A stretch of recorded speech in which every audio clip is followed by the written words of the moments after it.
الحمد لله الحمد لله وكفى وسلام على عباده الذين اصطفى أما بعد فأعوذ بالله من الشيطان الرجيم بسم الله الرحمن الرحيم ولقد كرمنا بني آدم وحملناهم في البر والبحر ورزقناهم من الطيبات وفضلناهم على كثير ممن خلقنا تفضيلا صدق الله العظيم. Assalamu alaikum wa rahmatullahi wa barakatuh. Remercions Allah subhanahu wa ta'ala, le clément, le miséricordieux, de nous avoir donné le tawfiq d'être une nouvelle fois dans ce cours de tafsir al-Qur'an.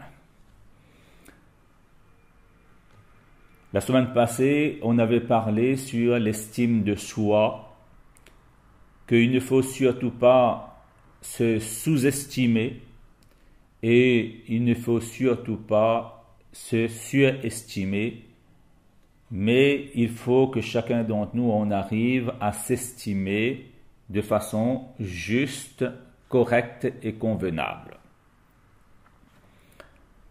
Et que dans le Coran, Allah tabaraka wa ta'ala, dans le chapitre 17, verset 70, page 402, Allah tabaraka wa ta'ala nous parle justement qu'Allah ta'ala nous parle qu'il nous a accordé à chacun d'entre nous et à chacune d'entre nous des potentiels. Allah tabaraka wa ta'ala nous a donné certaines capacités, certains pouvoirs, même si nos pouvoirs sont limités, sont relatifs, et que Allah ta'ala, lui, il a le pouvoir absolu. Mais lorsque on doit faire une bonne estimation de nous, mais il ne faut surtout pas de faire une bonne estimation d'Allah subhanahu wa ta'ala. Et on avait dit que lorsque on fait une bonne estimation de soi, man arafa nafsa arafa rabbah. Lorsqu'on fait une bonne estimation de soi, alors on arrive à avoir une bonne estimation d'Allah subhanahu wa ta'ala. Par exemple, lorsqu'on admet qu'on a un pouvoir qui est relatif, qui est limité, mais on comprend mieux le pouvoir absolu d'Allah subhanahu wa ta'ala. Lorsqu'on voit qu'on a tout simplement une capacité restreinte, on comprend le caractère vaste et considérable de la capacité d'Allah subhanahu wa ta'ala. Inna Allah ala kulli shay'in qadir. Donc dans l'estime de soi nous permet de mieux connaître Allah subhanahu wa ta'ala. Mais l'estime de soi, et Allah tabaraka wa ta'ala nous demande de bien l'estimer dans le Coran, c'est clairement écrit wa ma qadarullaha haqqa qadri. Allah Ta'ala reproche, blâme les gens qui n'arrivent pas à estimer Allah Subhanahu wa Ta'ala comme il se doit. Oui. Mais comme l'estime de soi nous permet de mieux connaître Allah, eh bien, aujourd'hui, nous allons aborder les trois composants de l'estime de soi. Parce que les composants de l'estime de soi qu'aujourd'hui, à travers les médias, à travers les réseaux sociaux, etc., les coachs de développement personnel prônent, eh bien, nous apprennent, eh bien, ne tiennent compte que du corps de l'homme. Et dans le développement personnel, proposé aujourd'hui par certains coachs, eh bien, on ne mise que sur le corps. Et wallah, ils ont tort.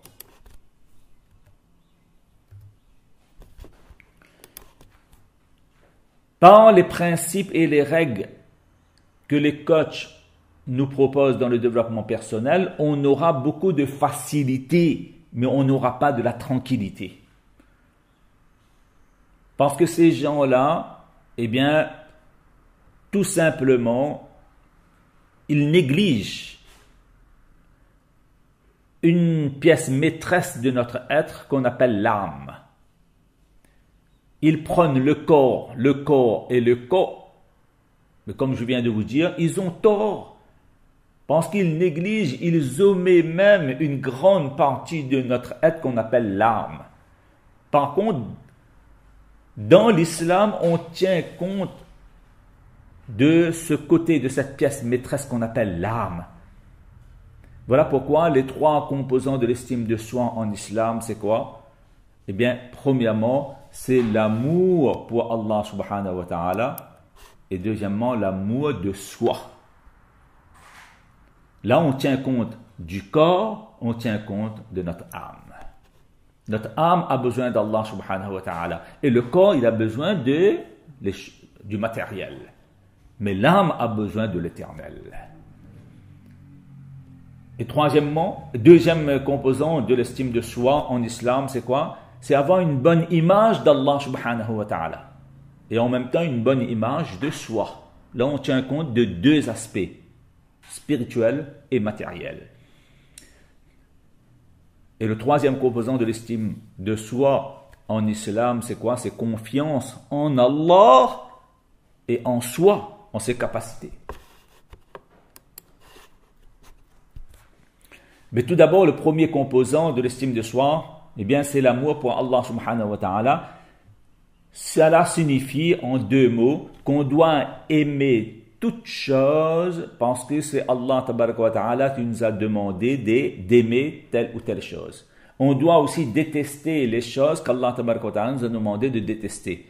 Par exemple, on doit aimer, eh bien, tout simplement la vérité, mais par contre, on doit détester la fausseté.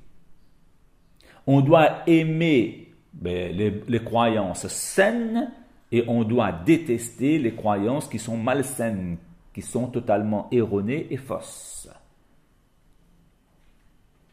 On doit aimer Allah tabaraka wa ta'ala et ne pas aimer et détester les fausses divinités. Mais il faut aimer pour Allah. Ça, c'est l'un des premiers composants de l'estime de soi. Accompagné bien sûr de l'amour de soi aussi. Parce qu'il faut apprendre à s'aimer comme il faut apprendre à aimer Allah subhanahu wa ta'ala et pour Allah tabaraka wa ta'ala et en Allah tabaraka wa ta'ala, mais il faut apprendre à s'aimer aussi et ça sans condition. Comme il faut aimer Allah tabaraka wa ta'ala sans condition, ou Allah je t'aime point à la ligne, mais il faut que nous aussi on arrive à se dire que voilà, je m'aime. Point à la ligne. Et surtout pas de dire je m'aime si, quand, ou le jour où. Parce que ça c'est un vrai problème. En islam, il nous est demandé de nous aimer.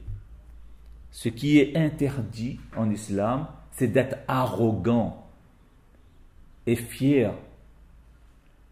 C'est la raison pour laquelle nous souhaitons chacun d'entre nous être sauvés du feu de l'enfer.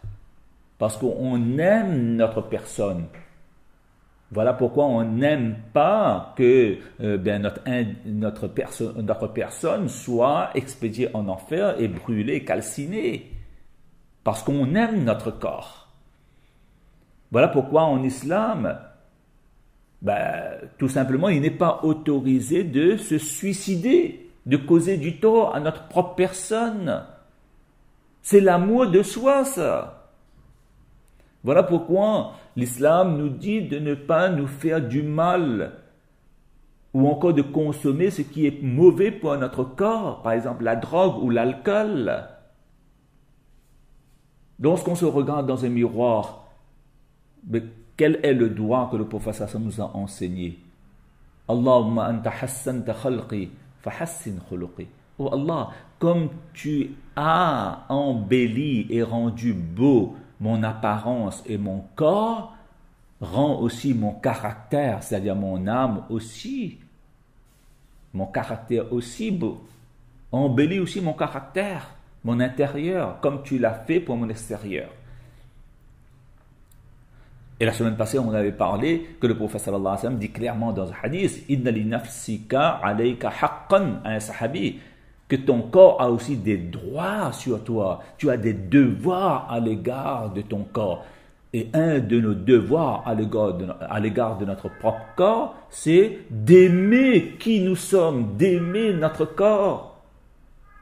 Depuis qu'on a arrêté de nous aimer, ben alors à ce moment-là, on a donné tout notre argent, tout notre temps, toute notre énergie à la chirurgie esthétique.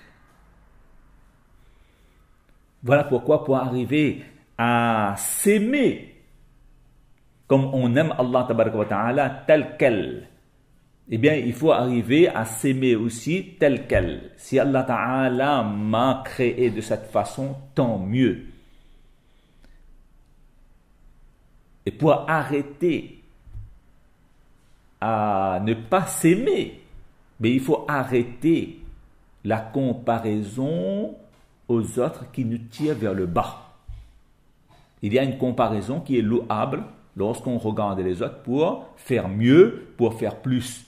Ça nous tire vers le haut, ça. Mais il y a une comparaison, parfois on se compare aux autres, mais qui nous tire vers le bas. Eh bien ça, il faut arrêter. Sinon, ça va miner, ça va ruiner même mais notre estime de soi, un des composants de l'estime de soi qu'on appelle l'amour de soi. Et de temps à autre, regardons un peu nos qualités, nos talents. On a quand même, vous savez, l'intelligence est multiple, les qualités sont multiples, les talents sont multiples, ne sont pas uniques. Allah tabaraka wa ta'ala dans les hadiths, le prophète sallam dans les hadiths nous dit clairement, comme il a réparti dans le monde la subsistance de chacun, ainsi il a réparti le caractère. Chacun a des talents, a des qualités. Finalement, nous n'avons pas des qualités et des talents uniques, mais nous sommes uniques sur terre. Donc, regardons un peu les qualités qu'Allah Ta'ala nous a accordées, les potentiels qu'Allah Ta'ala, les capacités qu'Allah Ta'ala nous a accordées, et de s'émerveiller que, Ya Allah, je te remercie parce que je suis quand même, je vois, j'entends, je réfléchis, je marche. Allah, on va apprendre à s'aimer, Inch'Allah. Et il faut surtout arrêter d'être un peu dur avec nous. Parfois, on est tellement dur envers nous qu'on finit par se détester. On n'a plus l'estime même de soi. Et il y a une chose qu'il faut totalement, complètement arrêter. C'est quoi? Pour ne pas perdre l'estime de soi, eh bien, c'est d'arrêter de nous demander d'être parfait. Vous savez, il y a 3 niveaux, 3 degrés. La perfection, l'excellence et la médiocrité. Mais la perfection, être parfait, ça c'est un niveau, un degré qui est inatteignable. Ça, il ne faut jamais demander et vouloir. Demander aux autres d'être parfaits et vouloir être parfait, ça il faut exclure, il faut mettre au placard, même à la poubelle. Cette envie-là. Deuxièmement, être médiocre. Mais ça, ce n'est pas bien. Si on peut faire mieux, on peut faire plus, et on préfère rester mais dans notre coin, etc., eh bien là, on est médiocre, mais ça, c'est un degré, un niveau, mais qui est blâmable, qui est atteignable, mais qui est blâmable. Et puis, il y a le degré médiane. L'islam, c'est toujours le juste milieu. La vertu, on a vu la semaine passée, c'est entre le moins et le trop. Mais la perfection, c'est le trop, et la médiocrité, c'est le moins. Mais entre les deux se trouve la vertu qu'on appelle l'excellence. L'islam nous demande d'être excellent, c'est-à-dire de se dire qu'on peut faire mieux, qu'on peut faire plus, mais on ne peut pas être parfait. Mais il ne faut pas être aussi médiocre dans la vie. Donc arrêtons de nous demander d'être parfait, sinon on va ruiner notre estime de soi. Et puis de temps à autre dans la vie, il faut retrouver le contact de soi, connaître, prendre soin de soi-même, de passer du temps avec nous-mêmes. Parfois, on passe beaucoup plus de temps avec les autres Ben, avec nous, non. Pourquoi l'islam nous demande tout simplement de se raser les aisselles, le pubis, de se couper les ongles, etc. Ben, une des raisons, c'est qu'on prend soin de soi. Pourquoi l'islam nous dit dans ce sens qu'il faut faire la méditation, s'isoler de temps à autre dans la journée, pas seulement pour prier Allah, mais pour être avec nous. Parce qu'on aime passer du temps avec nous et on aime passer du temps avec Allah subhanahu wa ta'ala. Voilà un ingrédient qui malheureusement fait défaut aujourd'hui dans notre société. Ce qui fait que d'un côté, dans le développement personnel qu'on propose, eh bien, on ne tient compte que du corps. Et comme je vous ai dit au début, mais ces gens-là ont tort. Et de l'autre côté, il y a l'autre extrême. Eh bien, il y a des musulmans qui ne tiennent compte que de l'aspect spirituel et qui négligent leur corps. Mais eux aussi, ils ont tort. Attention aux extrêmes. Et pour avoir l'estime de soi, il faut apprendre à s'écouter. Il faut apprendre à demander à Allah tabaraka wa ta'ala. Et il faut apprendre aussi, mais parfois, on est dans tout simplement la contrainte, on est obligé de demander aussi aux autres. Demander aux autres un service, c'est pas se déshonorer ça. Demander à un plombier de venir, tout simplement nous aider à arranger ou encore à réparer notre robinet. Il nous arrive souvent de demander de l'aide à notre docteur, à notre avocat, ou bien encore à un commerçant, etc. Donc apprenons à nous écouter. Apprenons à demander à Allah, à demander aux autres ce qui est autorisé. Et surtout, apprenons à recevoir des autres et d'Allah subhanahu wa ta'ala. Quand Allah nous donne, ou bien les autres, nos proches, etc., nous donnent un cadeau ou bien quelque chose, mais au minimum, apprenons à remercier la personne. Jazakallahu khayra. Et là, on sera dans l'abondance. Sinon, on sera toujours dans le manque. On sera comme un puits. On sera toujours en pénurie, comme on dit. Et ça, il faut bien comprendre, nous ne pouvons pas avoir l'abondance dans ce monde si nous ne sommes pas capables de recevoir d'Allah Ta'ala et des autres. Si nous ne demandons pas à Allah Tabaraka wa Ta'ala et aux autres, si nous ne nous écoutons même pas, on n'écoute même pas notre corps. Notre corps nous dit que j'ai faim, il faut aller manger. J'ai soif, il faut boire. J'ai envie d'aller aux toilettes, il faut aller. On n'écoute même pas notre corps. Pourtant, Allah Tabaraka wa Ta'ala a mis tous ces signalements-là en nous, tous ces signaux-là en nous, mais on n'écoute pas. Ce sont des sonnettes d'alarme, ça.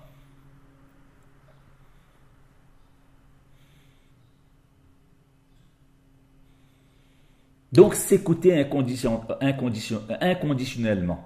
C'est-à-dire en tout temps. Ne jamais dire que voilà, je vais m'écouter lorsque je vais avoir fini de travailler. Lorsque je serai en retraite. À la retraite, là, je vais faire telle ou telle chose. Répondre à ses besoins, aux besoins de notre corps le plus vite possible. Un exemple tout simple et tout bête. Ne jamais dire lorsqu'on est en train de travailler, je vais aller aux toilettes lorsque je vais avoir fini de travailler. Mais non, c'est ton corps qui te dit qu'il faut aller aux toilettes. Aller uriner. Oui, il ne faut pas retenir l'urine. On est en train de ne pas avoir une estime de soi là. On est en train de partir, on est en train de ruiner, de miner, de faire exploser même notre estime de soi.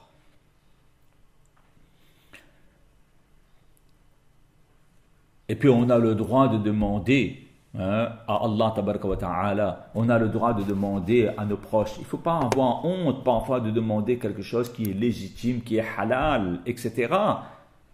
Il y a un proverbe en français qui dit dans ce sens, ne dis jamais, je ne bois, fontaine, fontaine, je ne boirai jamais de ton eau. Eh bien, ce proverbe-là résume ce qu'on est en train de dire. Et surtout, quand on reçoit quelque chose, ne jamais dire « Oh non, non, c'est trop ça, hein, tu n'aurais pas dû me donner ça. Tu ne m'aurais pas dû donner. » Quand quelqu'un t'offre avec ses mains, il t'offre avec son cœur. Mais de dire toujours « Merci, merci, tu as pensé à moi, et je te remercie, et je n'ai pas des mots pour te remercier. » Ça, ce sont des gens qui sous-estiment leur personne, qui refusent de recevoir des actes qui leur sont chers, de leurs proches. Donc attention parfois à des petits gestes où on est en train de remettre en cause notre estime de soi juste et convenable et correcte. Donc ça c'est le premier composant de l'estime de soi, donc l'amour d'Allah et l'amour de soi. Et deuxième composant donc c'est la bonne image d'Allah subhanahu wa ta'ala et de soi.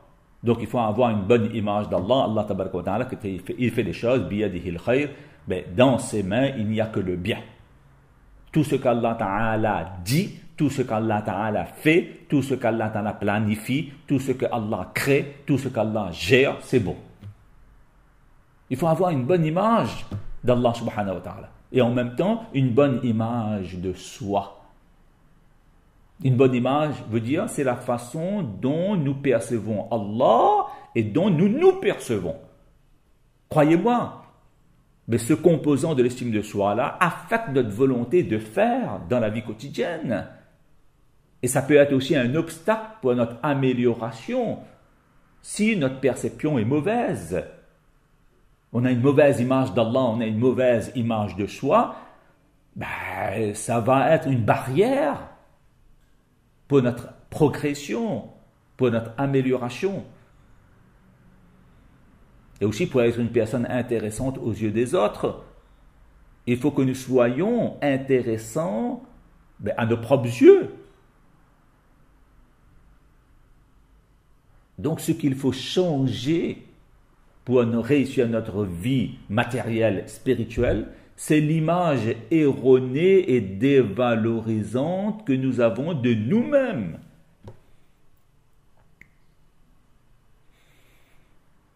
Et on aura une bonne image de soi que lorsque on se détache, on ne tient pas compte de toutes les étiquettes, les jugements des autres. Parce que souvent, eh bien, on n'est pas nous-mêmes, tout simplement. On joue la comédie, on met des masques, parce qu'un tel me considère comme ça, voilà pourquoi je suis comme ça. On vit au regard des gens, au jugement des gens, les étiquettes que les gens ont collées sur notre front. Ce qui fait que durant toute notre vie, on a mené une vie d'un autre que nous-mêmes. Donc attention à ça. Parce que personne ne nous connaît mieux que nous-mêmes. Personne ne connaît mieux nos propres sentiments. Ce que nous aimons, ce que nous n'aimons pas. Ce que nous donnons de la valeur ou bien encore de l'importance. Ça, c'est quelque chose qui appartient à nous, ça. Et souvent, on perd une bonne image de nous, exactement comme on perd tout simplement l'amour de soi. C'est parce que nous faisons cette erreur-là de nous comparer à autrui. Et nous mesurons nos qualités et nos défauts face à autrui, ce qui nous renvoie alors une image déformée de nous-mêmes. Et là, on commence donc que de faire la comédie, on commence à singer, à imiter les autres, et cela ne va pas nous rendre heureux, matériellement parlant, ni épanouis spirituellement parlant. Voilà pourquoi avoir une bonne image d'Allah, une bonne image de soi, c'est être un être humain libre et non pas esclave. Voilà pourquoi il faut revoir nos gestes habituels. Il faut tout simplement décider à partir d'aujourd'hui de vivre parfois différemment. C'est-à-dire de plus en plus positif et non pas de façon négative. Et le dernier composant de l'estime de soi, c'est la confiance en Allah et en soi. Wallah, dans les hadiths, le prophète est clair que l'être humain, eh bien, est une mine de talent, de capacité. Oui, dans un hadith, le prophète sallallahu alayhi wa sallam a dit An-nas ma'adin, que l'être humain est comme une mine d'or ou bien mine d'argent, mine de bijoux, de perles précieuses, etc. Oui. Voilà pourquoi, eh bien, comme Allah tabaraka wa ta'ala a un pouvoir absolu, mais nous aussi on a un pouvoir, mais même s'il est limité, même s'il est relatif. Voilà pourquoi chacun d'entre nous, pour avoir une bonne confiance en soi, en nos capacités, en nos limites aussi, il y a quelque chose à faire, c'est détecter quels sont nos talents, quelles sont nos capacités. Une fois qu'on les a détectés, on valorise cela. Et puis on travaille sur ces talents pour les rendre beaucoup plus excellents. Donc avoir confiance en soi, bien sûr, ne signifie surtout pas qu'on peut se passer d'Allah subhanahu wa ta'ala qui nous assiste, qui guide nos pas. Et cela ne signifie pas aussi, lorsqu'on a confiance en soi, qu'on peut se passer de l'ensemble des êtres humains, des autres, qui peuvent nous donner des conseils, des orientations.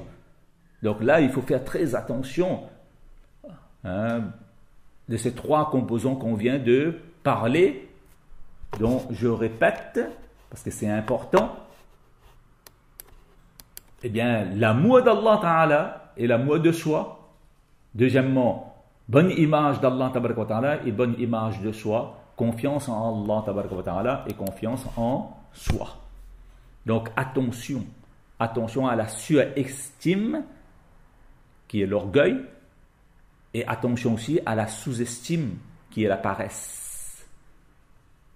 Et ce qui renforce encore la confiance du musulman en lui-même, c'est sa confiance en Allah subhanahu wa ta'ala. Nous savons l'histoire de Moussa alayhi salatu wa salam lorsqu'il allait être rattrapé près de la mer par l'armée du Pharaon. Qu'est-ce que le Moussa alayhi salatu wa salam a dit? Allah Ta'ala nous révèle cela. Kalla inna ma'iya rabbi sayahdin.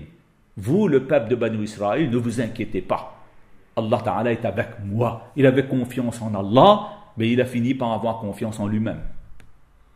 Quand le prophète sallallahu alayhi wa sallam allait être détecté dans la grotte, là où il s'est réfugié pendant 3 jours pour échapper au Mécois qui avait mis sa tête tout simplement à exécution. Et le prix a été 100 chameaux. Mais lorsque les kafirs sont arrivés au seuil de la grotte, là où était réfugié le prophète Sassam et Abu Bakr radiallahu ta'ala anhu, mais qu'est-ce que le prophète Sassam a dit? Le prophète Sassam aussi a dit la même chose.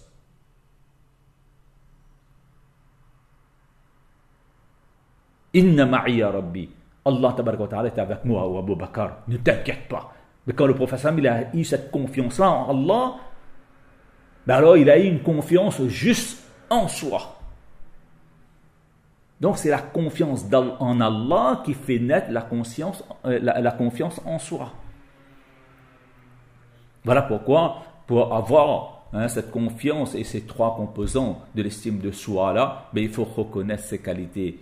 Et surtout, il faut éviter à tout prix les expressions que nous prononçons tous les jours et de façon quotidienne et qui sont démoralisantes, dévalorisante. Parfois, nous-mêmes, on fait tout avec notre langue, pour faire disparaître en nous les 3 composants de l'estime de soi. Donc Allah tabaraka wa ta'ala donne à chacun d'entre nous le tawfiq de comprendre ce verset-là eh bien, on aurait des heures et des heures à parler sur ce verset-là. Mais ce qu'on a dit hein, la semaine passée et ce qu'on a dit aujourd'hui, ben, j'estime que c'est largement suffisant pour comprendre mais qu'est-ce que l'estime de soi en islam et quels sont ses composants. Qu'Allah tabaraka wa ta'ala nous donne le tawfiq de voir juste et d'être dans la vertu et d'éviter les extrêmes, le trop ou le moins. وآخر دعوانا أن الحمد لله لرب العالمين. السلام عليكم ورحمة الله وبركاته.